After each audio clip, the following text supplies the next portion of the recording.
As the mayor of the town of Clayton, I'd like to call this town council meeting to order. I ask you to stand for the Pledge of Allegiance and remain standing for the invocation. I pledge allegiance to the flag of the United States of America, to the republic which it stands, one nation, under God, indivisible, with liberty and justice for all. Let us pray. Most gracious and heavenly Father, we pause to give you thanks for the many blessings of this day. And we ask, Lord, now that you be with us as we proceed with the business for the town of Clayton. First, in Jesus' name we pray. Amen. I would like to make a note for the record that Councilmember Anderson is joining us virtually this evening. Do we have any adjustments to the agenda? Yes, sir. We'd like to go ahead and add a closed session under item 12A in accordance with NCGS 143-318-11A3 for a legal matter. And one clarification, item 8B, Deputy Town Manager Gill will be presenting that item.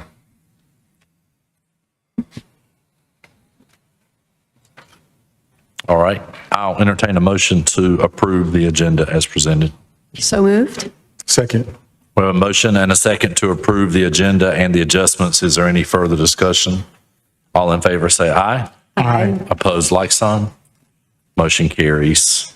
Up next is your consent agenda. Motion to approve. Second. We have a motion and a second to approve the consent agenda. Any further discussion? All in favor say aye. Aye. Opposed, like sign. Motion carries. Up next will be Clayton for you. Good evening, Mr. Mayor, Council, Town Manager. Tonight we bring our next episode of Clayton for You. This one features the upcoming Harvest Festival and gives a general overview and the history of the event. It's fall, y'all, and we're going to walk you through all the reasons why you should fall in love with the Clayton Harvest Festival. Hosted annually in October by the Clayton Chamber of Commerce, the Harvest Festival has roots dating back to 1951 when Clayton's very first festival was hosted. With more than 30,000 in attendance, today's four-day festival incorporates a full lineup of community-focused events, vendors, carnival rides, a car show, Latin American celebration, food, music, and more. This is certainly a tourist attraction as nearly half of the attendees for the festival come from communities outside of Clayton. So in addition to fun, this event also impacts Clayton's economy. According to an NC State Tourism Extension study, thousands of visitors gather in downtown Clayton for Saturday's festivities alone, driving a $500,000 economic impact for local businesses. The event is free to attend, and to make it simple for festival goers, there is a park and ride at Clayton High School on Saturday, so please take advantage of that. As the host sponsor, the town of Clayton supports this legacy event by providing emergency management, community safety, and festival promotion. We're so thankful to our partners at the Clayton Chamber of Commerce for bringing the Harvest Festival to life each year. Leaves are falling, fun is calling. Don't miss out on the Clayton Harvest Festival.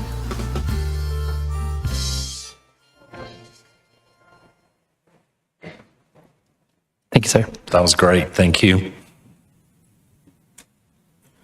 Up next, under introductions and special presentations, will be the National Community Planning Month proclamation. I'll give the floor to Councilmember Archer. Thank you, Mayor.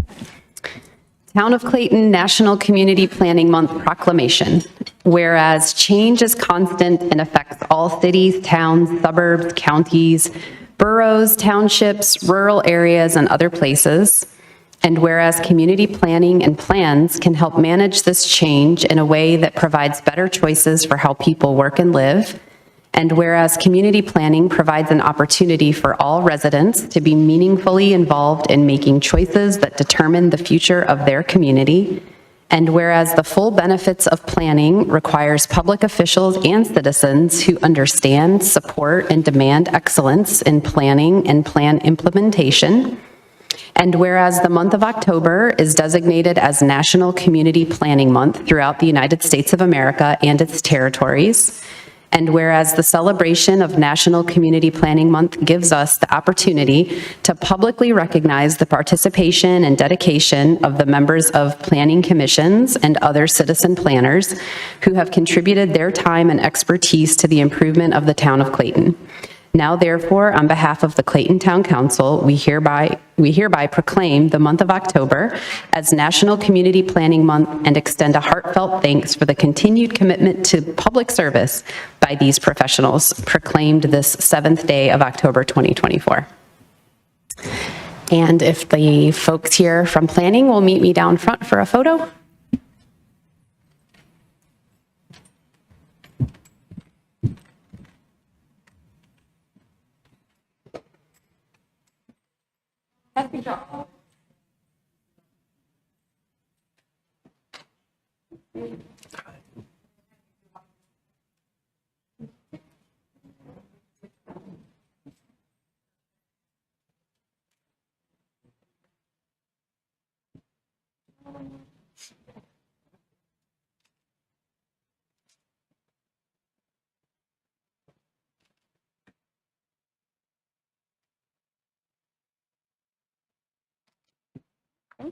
Awesome. Let's have a nice round of applause for our planning department. Thank you.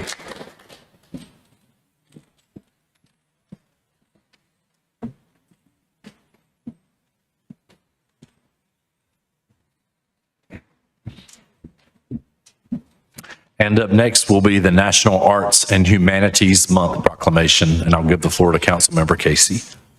Thank you. National Arts and Humanities Month proclamation. Whereas the month of October has been recognized as National Arts and Humanities Month by thousands of artists and cultural organizations, communities, and states across the country, and whereas the cultural arts such as music, art, drama, and dance are tools that help develop the mind and body, refine feelings and thoughts, and reflect and represent our customs and values as a society. And whereas cultural arts embody much of the accumulated wisdom, intellect, and imagination of humankind, and whereas the cultural arts play a unique role in the lives of our families, our communities, and our country, and whereas cultural arts are integral components of human civilization, shaping societies and individuals in profound ways. From creative expression to cultural identity, these aspects play crucial roles in fostering diversity, preserving our heritage, and promoting social reflection. And whereas National Arts and Humanities Month is an opportunity for everyone to help change public perception and promote the cultural role of cultural arts in promoting connecting cultures, highlighting inequalities, and making our communities healthier and stronger. Now, therefore, on behalf of the town of Clayton, we hereby proclaim the month of October as National Arts and Humanities Month and call upon our citizens to celebrate, promote, and participate in the cultural arts in our town. Proclaim this 7th day of October, 2024. Signed, Jody McLeod. And may I have the Cultural Arts Department please come up? Thank you.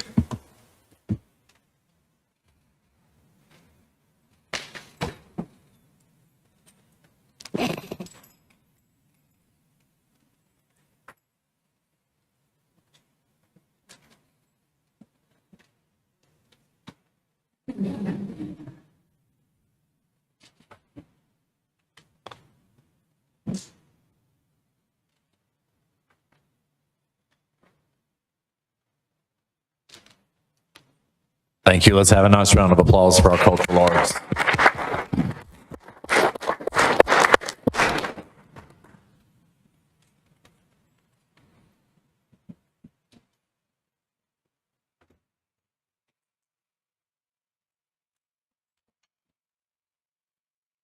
Up next is going to be the Public Power Week proclamation.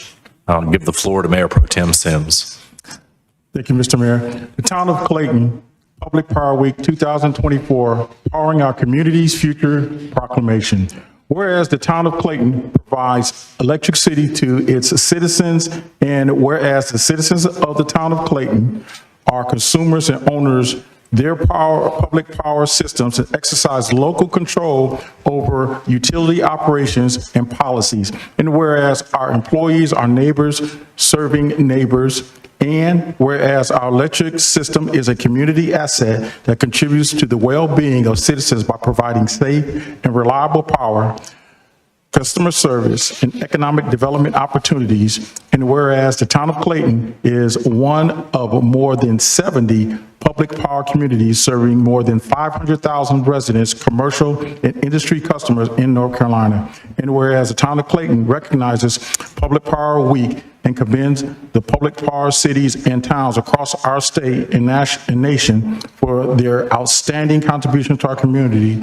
Now, therefore, on behalf of the Town of Clayton Council, we hereby proclaim the week of October 6th through 12th, 2024, be recognition as the Public Power Week, powering our community's future, to promote public power and recognize those who work to provide the best possible electric service for our citizens. Proclaim this 7th day of October, 2024, signed Mayor Jody McLeod. And let me say this, especially with everything that's going on right now, our public power people, we have some of the best here in the town of Clayton. A lot of times we look at first responders and we call those as far as military individuals, fire and safety.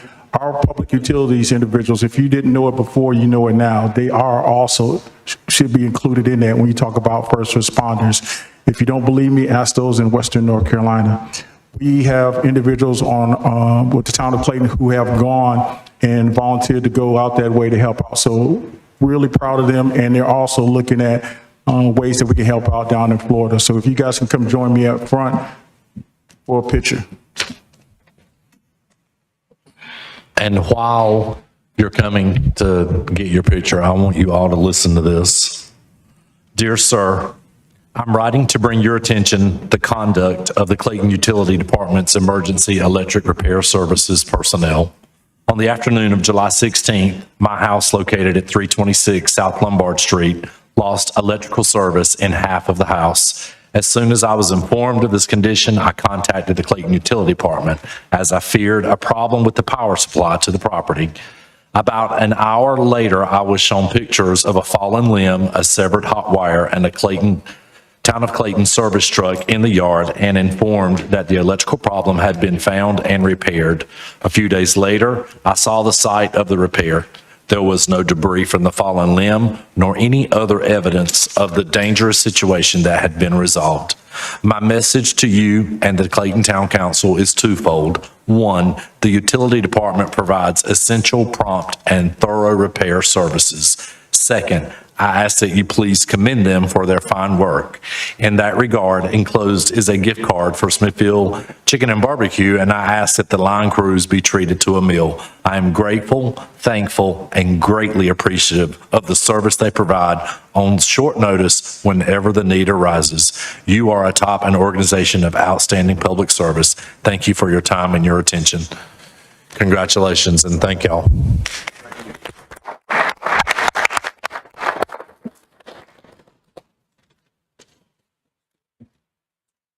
All right, up next is National Day of Service Proclamation. Proclamation, Town of Clayton, National Day of Service.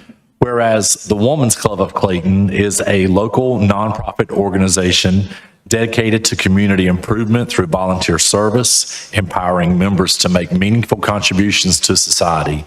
And whereas the National Day of Service is a day GFWC members across the nation come together to raise awareness, take action, and highlight the needs of their communities through volunteerism and service projects, and honored by the Women's Club of Clayton. And whereas the members of GFWC, including those in the town of Clayton, play an essential role in identifying local needs and providing impactful solutions through a wide range of service activities that benefit our town and our citizens. And whereas the National Day of Service provides an opportunity for all community members to unite in a spirit of compassion, collaboration, and civic duty, strengthening our bonds and improving the quality of life for all residents. And whereas it is fitting and proper that the town of Clayton recognize the valuable contributions of the Women's Club of Clayton and encourage community-wide participation in this important day of service. Now therefore, on behalf of the Clayton Town Council, we hereby proclaim the last Saturday of September each year be recognized as National Day of Service. Let is also be proclaimed that all businesses, industries, and citizens in the Clayton community are urged to support and encourage efforts to raise awareness, take action, and make a difference in our community. Proclaimed this 7th day of October, 2024. And if a representative from the Women's Club would meet me down front.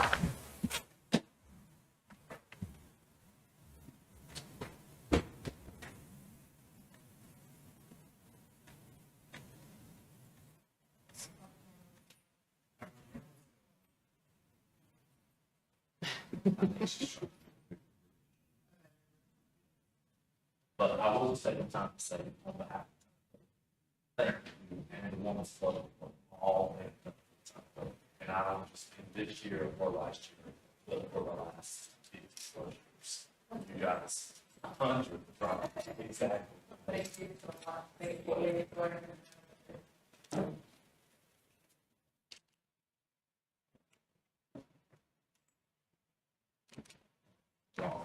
Thank you.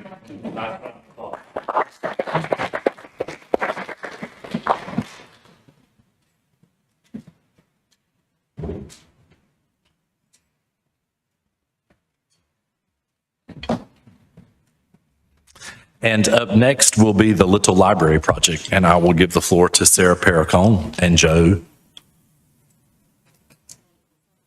Yes, thank you. I was going to mispronounce that really quick, Sarah. Good evening. That's what I'm here for, Jody. What the heck? Joe? Yes, actually, all I'm here for tonight is just to introduce Joe. This is another one of the projects that we are trying to continue on and in providing something for the community in the form of education or just beauty or whatever. And this is an interesting little project, and Joe is our master carpenter on the board, and he has really taken a great job of researching this and working with all of us. And also, I contacted the Clayton Area Ministries and he will explain to you why, and they are thrilled about having it if it's possible. So I'm going to turn it over to Joe Slayton, and he will explain all of this. I'll put the mic up for you, too.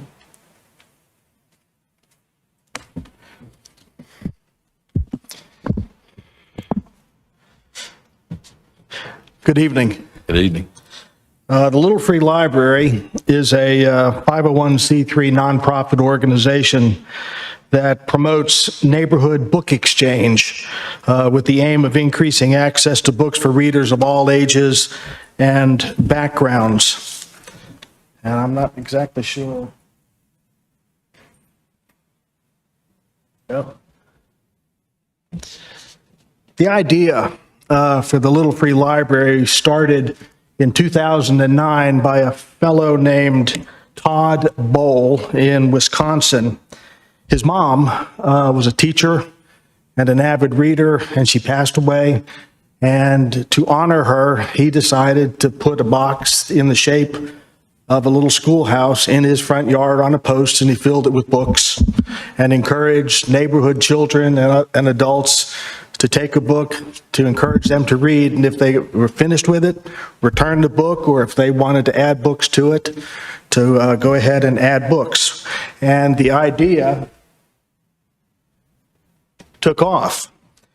He had a fellow that worked with the University of Wisconsin in Madison, a fellow named Rick Brooks, and together they decided to expand the idea, and they incorporated Little Free Library and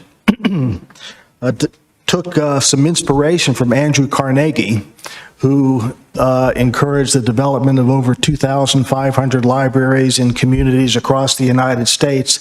And they decided to beat him by trying to build 2,510 Little Free Libraries, which they did within 3 years.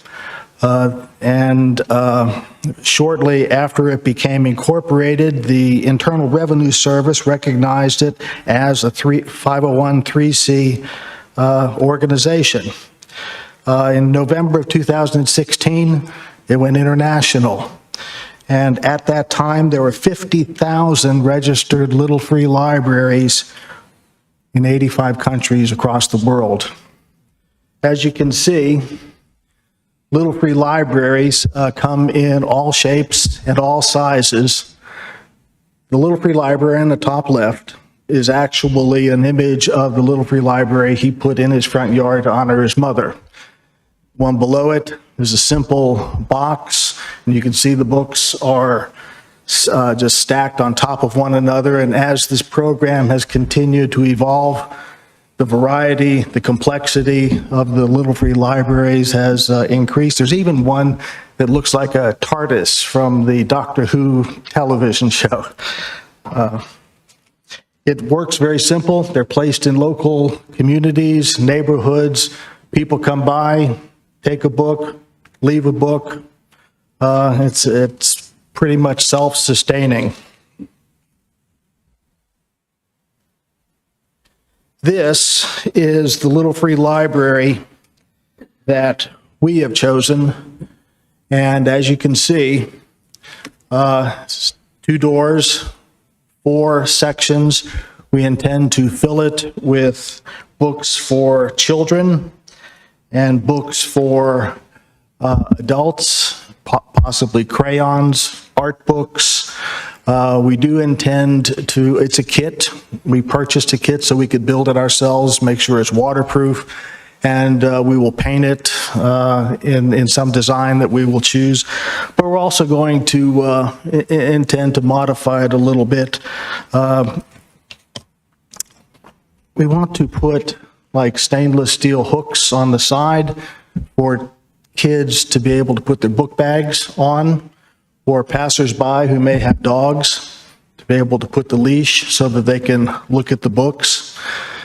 The stand on the right shows the post that it's going to go on. The post is actually planted in concrete in the ground, and this step, which allows a child to step up and reach the books, is actually hollow and will be filled with something like cinder blocks to make it very sturdy so it won't move. The top, as you can see, the doors actually have magnetic catches to help keep them closed, to keep the weather out. The top is made of metal for waterproofing. And if you notice, right above the right door, there's a dedication plaque, which comes as a part of this kit. And now, because of the registration process, you can download an app on your phone. And if you're on vacation anywhere and you want to read a book and you don't want to have to carry them with you, you can go to your app and it will tell you the location of any registered Little Free Library, basically anywhere in the world. And it'll give you the, what do you call it, the coordinates for where it's located.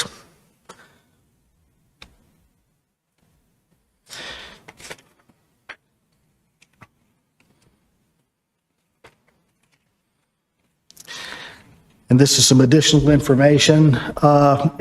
If you want to delve into the world of Little Free Library, the littlefreelibrary.org website is there at the bottom, and I'll have you more information about this than you will ever want to know. The Clayton area, or the Clayton Public Arts Board, plans to serve as the Little Free Library steward, which means that we will monitor, we will maintain the Little Free Library so that it remains attractive and in good repair. We will stock it. We will supply or restock it, keeping a fresh supply of books. And that's it. Because it's located or plans to be located at Clayton Area Ministries, it is on public property. So we are asking permission for it to be located there with your permission. We've already talked with them. The specific location on the site has not yet been determined. We'll work with them where they would like to place it. The cost for this is built into our budget. We used Public Art Board money to buy it.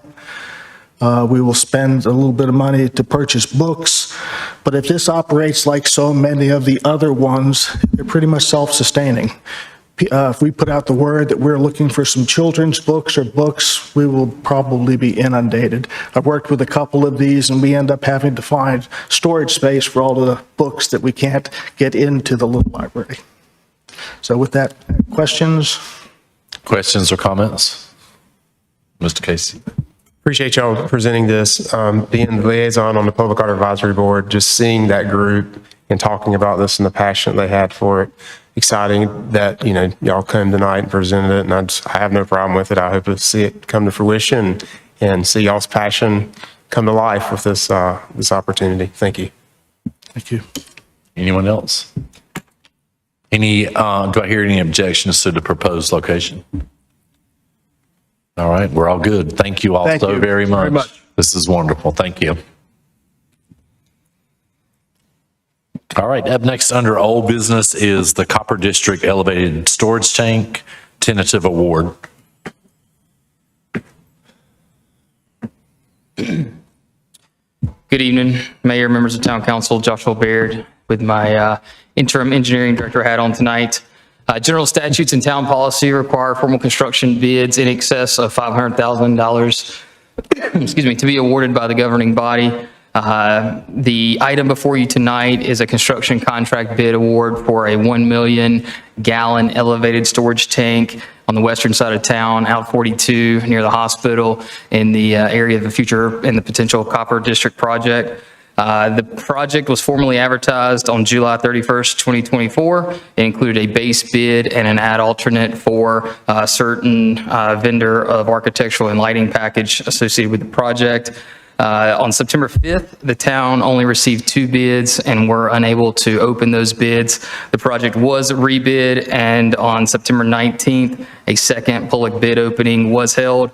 Again, 2 bidders, one from Phoenix Fabricators and Erectors LLC and one from Landmark Structures LP. The apparent low bidder was Phoenix Fabricators and Erectors with a base bid in the amount of $8,525,336 and with the alternate at a $0 ad.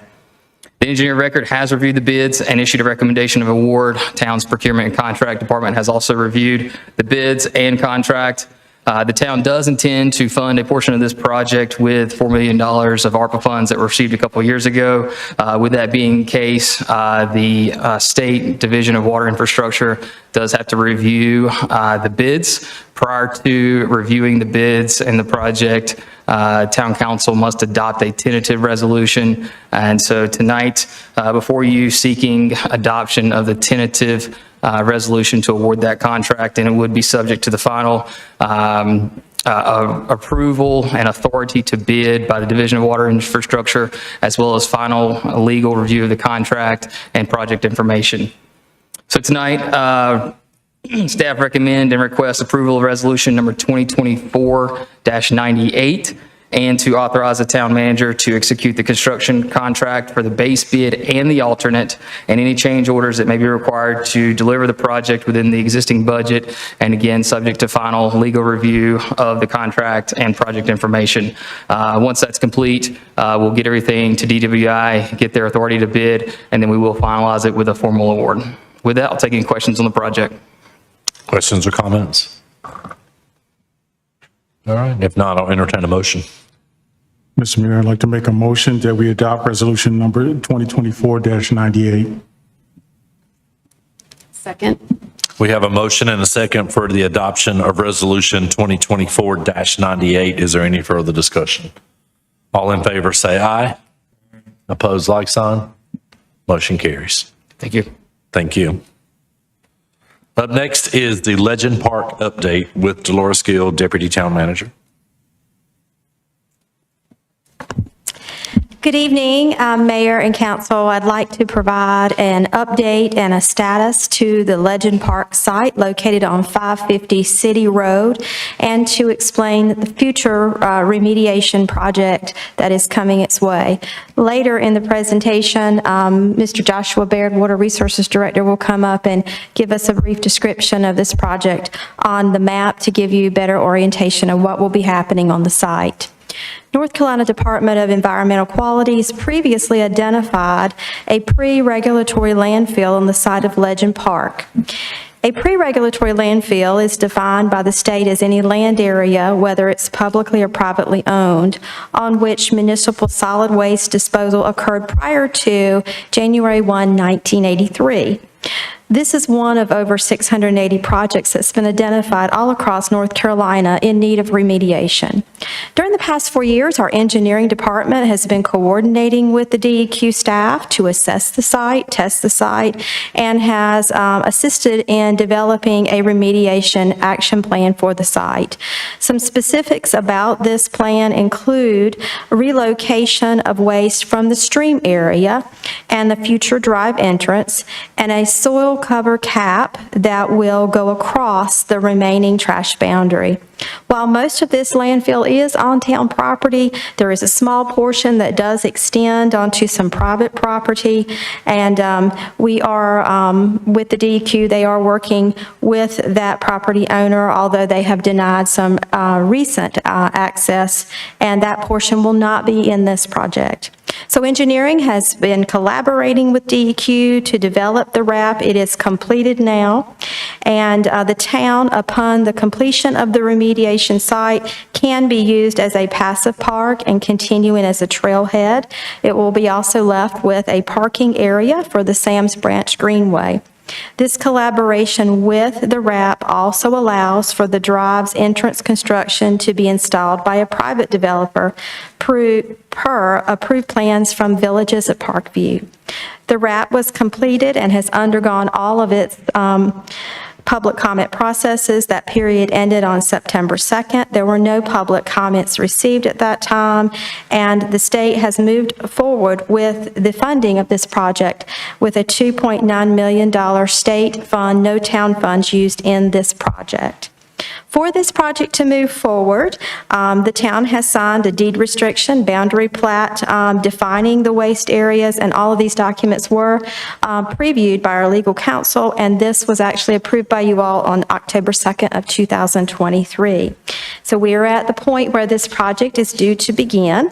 Upon completion of this project, there will still, however, be some remaining communication that takes place between staff and the North Carolina Parks and Recreation Trust Fund to find solutions for its discontinued use as a ball field and keeping us in compliance with the intended uses for the future of that park, which will be more of a passive open space area. So the DEQ has selected Terracon to oversee this remedial action plan, and SR&R Environmental have been selected to actually complete the project. They will begin mobilization on October 21 of this year, and this project is expected to last for about 12 months. Some of the things that you can expect to occur as this project ensues is the old press box, concession stand, lights, and fencing will all be removed. And also the removal of any landfill material that has been identified in the remedial action plan.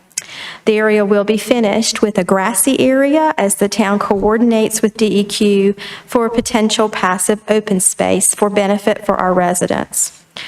What do we need to do from here? We need to ensure that we have clear communication. So beginning this week, a communication plan will be launched to notify the immediate neighbors overlooking the project's remediation area with a door hanger that will display a website address, information, QR code, so that they can get information about the project that is ongoing and any updates about the project's progress.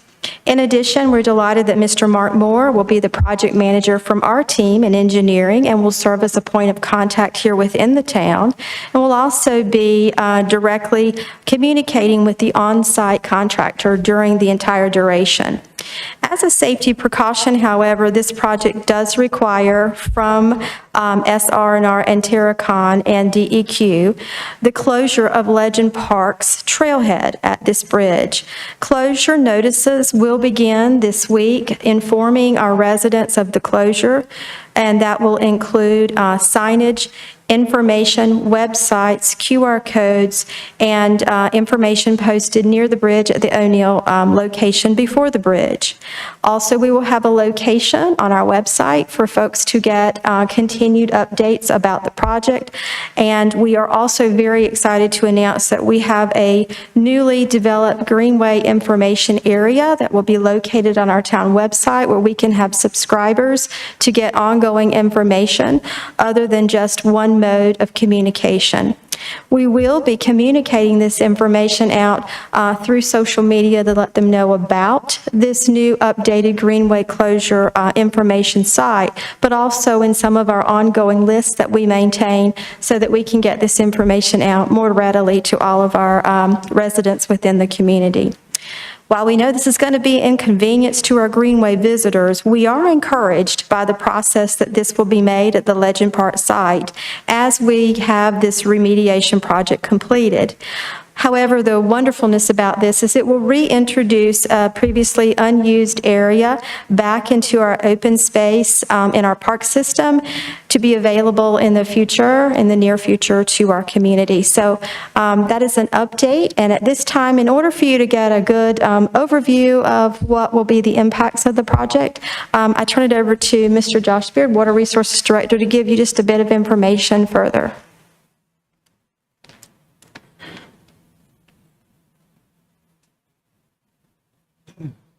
Thank you, Deputy Manager Gill.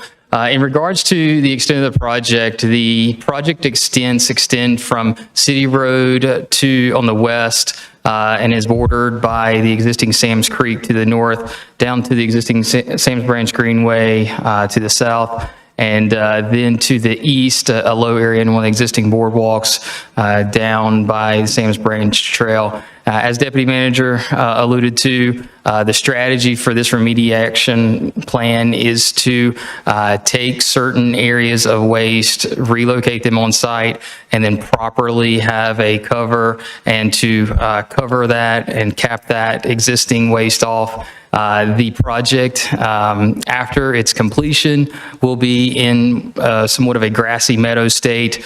Trees are not allowed to be grown up on the site, and the town is to maintain it and cut it on a routine basis. There will be an existing parking area that is put back, and the Greenway connection will be made back. The area will be cleared down to the stream. That's going to ensure from an environmental standpoint that we're protecting the environment and getting appropriate waste away from the stream and putting it back in a stabilized manner. So envisioning a grassy meadow, somewhat of a plateau that then does have some slopes to each side of it as it heads down to the stream, and some of the other existing features, again, from that City Road, kind of bordered by City Road, Sam's Creek, existing Greenway, and then towards the east into a lower area there.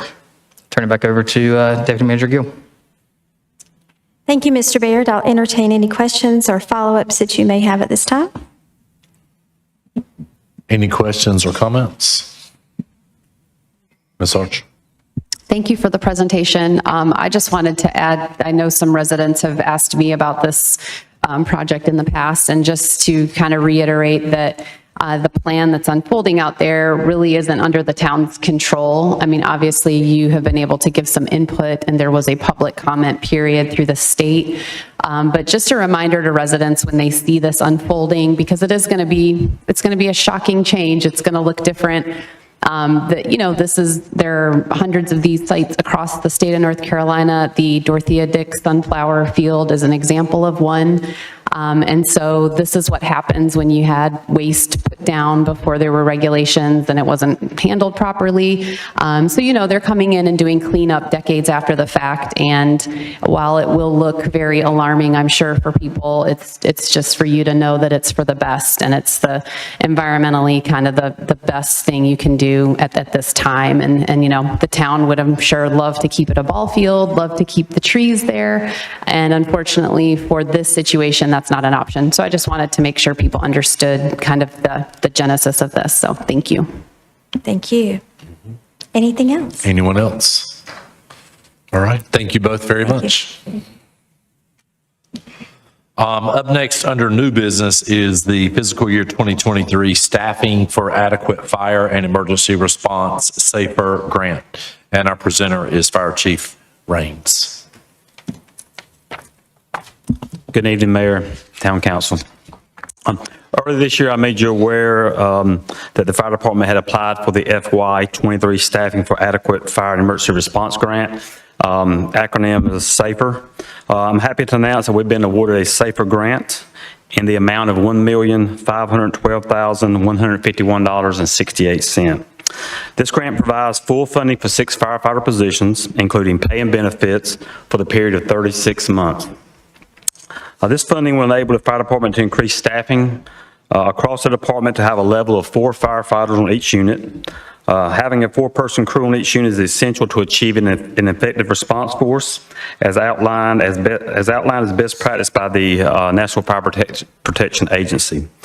With this enhanced staffing, the department will be able to will be better equipped to respond immediately and effectively to building fires and other emergencies, allowing our firefighters to carry out sustained mitigation efforts during the early stages of an incident. The SAFER grant brings multiple benefits to our community, enabling an immediate and sustained response to fire emergencies, which improves the overall safety and well-being of our residents. By allowing for a more robust and coordinated approach, the increased staffing level also enhances firefighter safety by placing more staff on scenes quicker than previously before. This additional staffing will lead to improved mitigation efforts and outcomes, enabling the department to deploy resources efficiently, particularly in the initial phases of an incident. Over the long term, the SAFER grant provides operational sustainability for the Clayton Fire Department by offsetting operational costs and personnel costs. This allows us to maintain optimal staffing levels without placing additional budgetary pressures on the town. Additionally, with a more efficient deployment of resources, the department is better positioned to protect residents and property, supporting Clayton's commitment to maintaining high standards of public safety. The SAFER grant is a critical step towards our ongoing mission to provide superior emergency services and ensure the safety of our community. We look forward to leveraging this funding to enhance our capabilities and meet the needs of the Clayton's residents effectively. It is the recommendation of staff that council adopt resolution 2024-97, accepting the SAFER grant funding. I'm available for any questions you may have. All right. Any questions or comments for the chief? If not, I'll entertain a motion. I'll make a motion to adopt resolution 2024-97. Second. We have a motion and a second for the adoption of resolution 2024-97. Is there any further discussion? All in favor say aye. Aye. Opposed, like sign. Motion carries. And I would like to take a special moment of privilege to extend our very special thanks to United States Senator Ted Budd for his letter of support. He is definitely out there ready to serve, and we are extremely appreciative for what he has done for the town of Clayton, and I think it's noteworthy. Thank you, Chief. Thank you so much. And staff reports, beginning with the manager. Mr. Mayor, as we continue to assess the damage that's happening in Western North Carolina, or as the folks that are out there continue to, I just wanted to take a moment to acknowledge the challenges that they're facing. Local government, we provide some of the most essential services, and right now they are in dire need of some help. Quick update for you all in the community, just about what help we have been able to provide so far, at least from the town standpoint. Saturday the 28th, day after the hurricane really came through, we did send 4 men and three trucks, a line truck, a bucket truck, and a pickup truck to go out there and help restore power to the city of Shelby. They are one of our electricity partners. Electricities has been a great organization for all of us that do provide public power to have these mutual aid agreements and opportunities there. So we were happy to send a crew. They spent a week out there trying to help get the power back on. Subsequently, just this past week, Fire Marshal Tatum was actually deployed for a 7-day assignment to an incident management team. He will be there the rest of this week and has been boots on the ground, hitting the ground running as soon as he got there. Chief Rains and the fire departments evaluate our staffing. We have identified that we can potentially provide an engine and four-man crew if requested.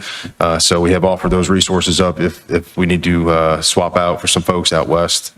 Additionally, Chief Tart and our police department have been asked to help staff the state EOC here in Raleigh. So Chief Tart, Captain Temple, and who else is going? Sorry. And Captain Lunger, the three of them will be swapping out here over the next month or so as we expect this to continue to go on for several weeks. Additionally, we just want to thank everybody in the community that did take part in the supply drive. We had an overwhelming amount of donations done last week, and we were able to deliver those to the sheriff's office to be able to get those trailered up out west. So again, we are trying to do everything we can and make resources available to our partners out west. We understand that these type of events are difficult to imagine, even more difficult to actually then recover from. And so it'll be a marathon, not a sprint. So they're in our thoughts, our prayers, and we want to make sure that we can provide any assistance we can. That's it. Thank you. Great update. Town Attorney? No. Town Clerk? No report. Any other staff? I'll now open the floor for informal discussion and public comment.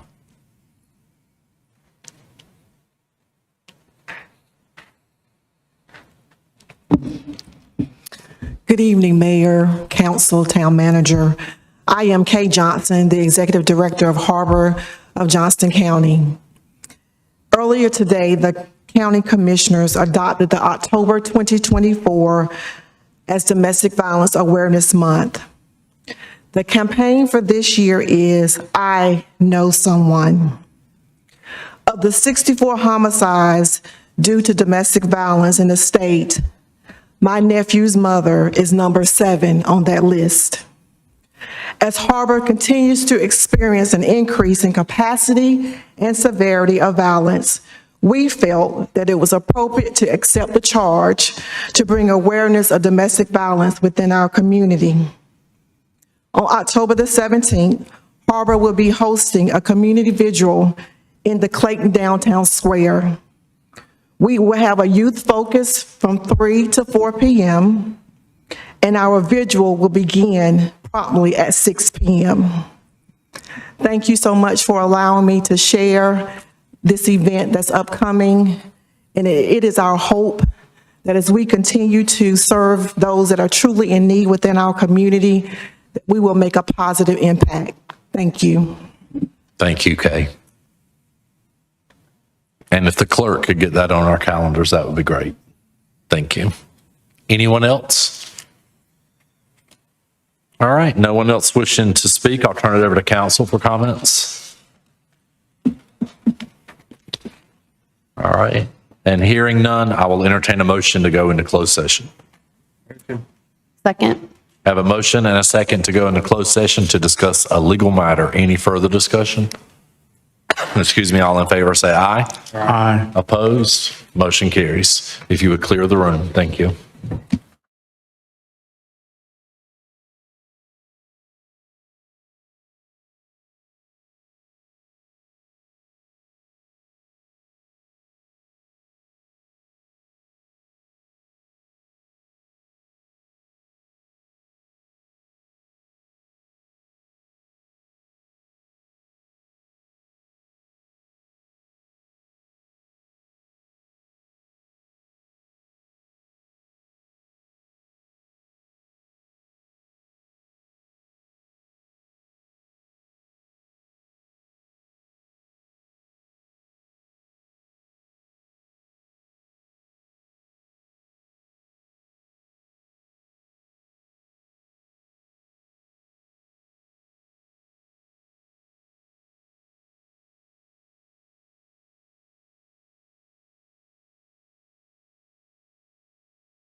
Business that needs to come before this board?